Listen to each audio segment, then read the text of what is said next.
RCF. Le télétravail, le présentiel, les visios, voilà les mots qu'on pourra retenir pour cette année 2020. Et nous allons parler de l'impact de ce télétravail sur notre santé mentale et aussi sur nos relations avec nos collègues. Et pour cela, nous sommes avec Sébastien Vaumoron. Bonjour. Bonjour. Vous êtes consultant en risques psychosociaux et en qualité de vie au travail. Comment vont les patients que vous voyez et pour qui on a imposé le télétravail depuis des mois maintenant finalement ? Oui, alors il y a trois profils. Il y a les personnes qui le vivent très bien parce que ça diminue une partie de leurs interactions sociales qui pouvaient être trop nombreuses, qui pouvaient être parfois un peu lourdes pour eux. Il y a ceux qui sont neutres, ils le vivent très bien. Et puis il y a les personnes qui en souffrent vraiment par l'isolement, par le manque de relations justement. Oui. Comment est-ce qu'on peut les aider, ces personnes qui en souffrent, pour qu'elles le vivent mieux, ce télétravail imposé ? Alors, il faut maintenir les interactions sociales, ça c'est important. Dans le domaine professionnel, il y a tout le système de visioconférence qui n'est pas aussi bien que de la rencontre en réel, mais c'est mieux que rien du tout, c'est mieux que du téléphone ou du mail. Dans la vie personnelle, c'est pareil, on peut essayer de maintenir des contacts avec les outils, soit WhatsApp, avec les visios en famille, avec les amis, mais c'est important de maintenir le lien. Est-ce qu'elles ont un profil particulier, Sébastien Vaumoron, ces personnes qui vivent moins bien le télétravail et ce confinement ? Alors moi, j'ai pas relevé de profil particulier parce qu'il y a des conditions contextuelles qui peuvent être très différentes. Il y a la personne qui est isolée, qui est célibataire et qui est peut-être dans une ville où elle n'a pas de famille, pas beaucoup d'amis parce qu'elle vient d'arriver. Il y a des personnes pour qui les liens sociaux étaient très très importants, qui étaient investis dans des activités de loisirs, culturelles, sportives, etc. Donc il n'y a pas de profil particulier. Vraiment, c'est du cas par cas. Mais quand on souffre, quelle que soit la cause. Comment est-ce qu'elle se manifeste, cette souffrance ? Il y a un état déprimé qui peut arriver, il y a une perte d'envie de faire des activités, il peut y avoir aussi un recours à des addictions qui sont plus importantes. Alors il y a les addictions avec produits comme l'alcool ou le cannabis, qui sont des produits qui sont plutôt sédatifs, qui apaisent, alors qui ont des effets secondaires vraiment graves, mais qui sur le moment apaisent. Puis il y a les addictions plus banales, en fait, les addictions aux écrans, où on va passer une soirée sur Netflix et puis les épisodes s'enchaînent sans qu'on ait rien à faire et on se retrouve à 2h du matin toujours devant son écran. Comment est-ce qu'on peut réussir à s'auto-gérer quand on sent que ça va pas bien, qu'on sait que c'est parce qu'on voit pas assez de gens, pour éviter de tomber dans ces addictions ? Il faut essayer de maintenir un rythme de vie le plus proche possible de ce qui est le rythme de vie en période normale.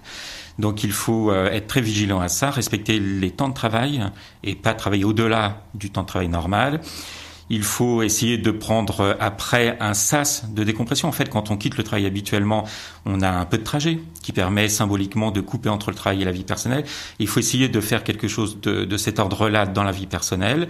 Ça peut être aller marcher 10 minutes, un quart d'heure, une demi-heure autour de chez soi. Maintenant, on a le droit de marcher plus longtemps, d'aller plus loin. Et puis, il faut surtout ne pas revenir sur le travail et puis engager des activités de loisirs. Ça peut être de la lecture, ça peut être, si on est musicien, faire de la musique, être en contact avec les amis.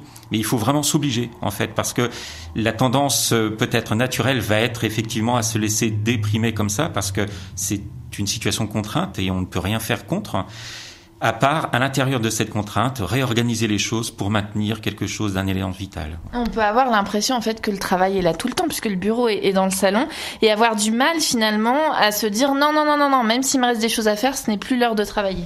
Oui, c'est tout le problème avec le télétravail, c'est que d'abord on n'a pas d'espace dédié au travail.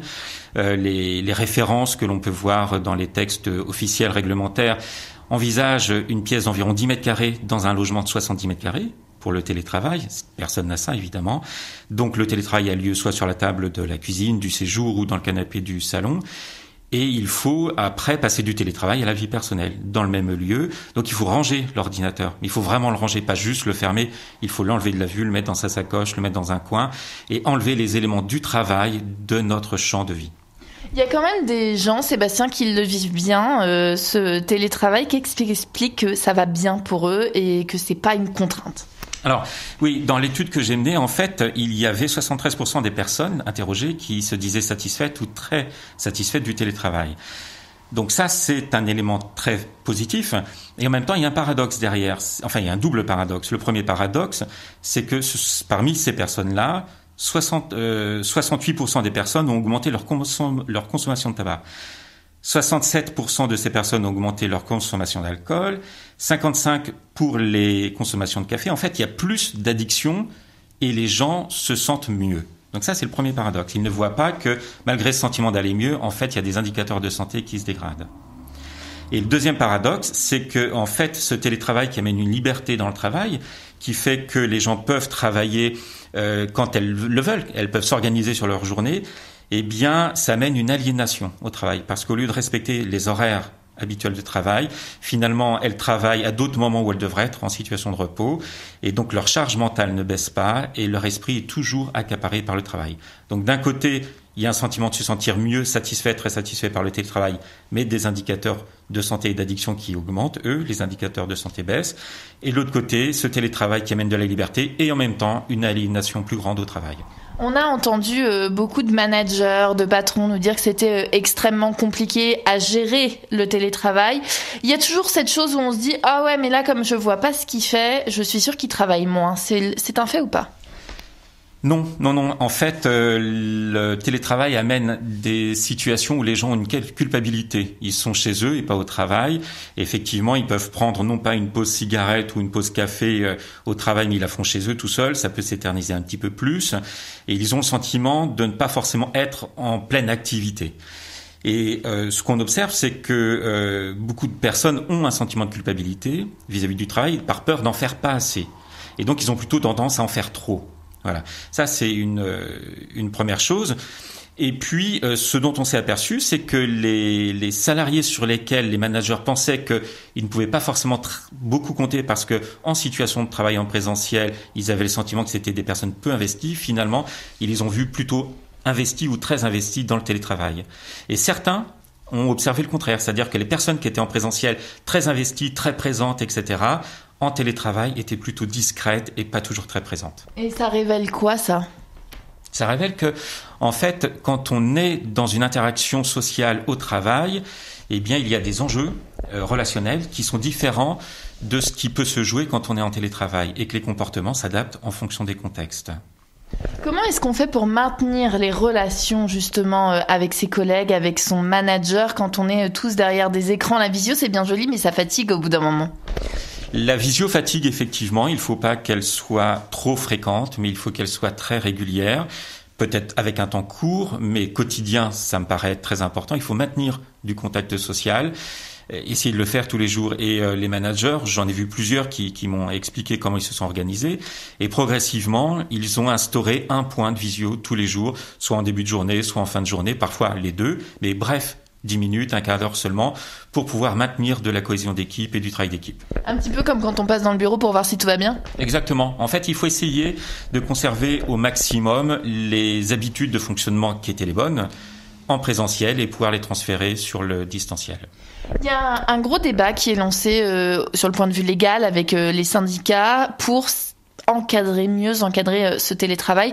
Vous qui êtes spécialiste de la qualité de vie au travail, à votre avis, qu'est-ce qu'il faut pour bien y arriver et pour réussir à généraliser le bien-être en télétravail ? En fait, sur le plan juridique, a priori, on avait déjà les outils. C'était prévu, les accords d'entreprise pour le télétravail. Ce qu'il faut, c'est évaluer au cas par cas. C'est-à-dire qu'il y a des personnes, comme on le disait tout à l'heure, pour qui le télétravail, c'est vraiment quelque chose qui est génial. Il y a des personnes pour qui c'est neutre et d'autres qui en souffrent vraiment. Donc il ne s'agit pas de faire une convention de télétravail la même pour tout le monde dans la même équipe. Il faut vraiment adapter en fonction des besoins de chacun. Ça, c'est essentiel. Sinon, certains vont effectivement développer une bonne qualité de vie au travail avec cette articulation travail en présentiel et en télétravail, mais d'autres vont avoir leur qualité de vie qui va se dégrader. Donc ça, c'est important. Il faut que ça soit travaillé avec les membres des équipes. Le télétravail à la semaine entière n'est pas souhaitable. Il faut évidemment qu'il y ait des vrais contacts humains, des vrais échanges en direct, en présentiel. Et donc, il faut arriver à articuler la quantité de jours de télétravail et de présentiel pour l'avenir. Peut-être que le vendredi peut être plus facilement en télétravail ou le lundi plus facilement en télétravail parce que ça permet de modifier le rythme et puis d'assouplir peut-être pour les temps de trajet, ce qui est important en début de semaine ou en fin de semaine. Merci beaucoup Sébastien Borromond d'avoir été avec nous, de nous avoir présenté cette étude que vous avez menée sur l'impact du télétravail sur notre santé et sur les relations managériales. Je rappelle que vous êtes spécialiste des risques psychosociaux et de la qualité de vie au travail. À bientôt. Au revoir, merci.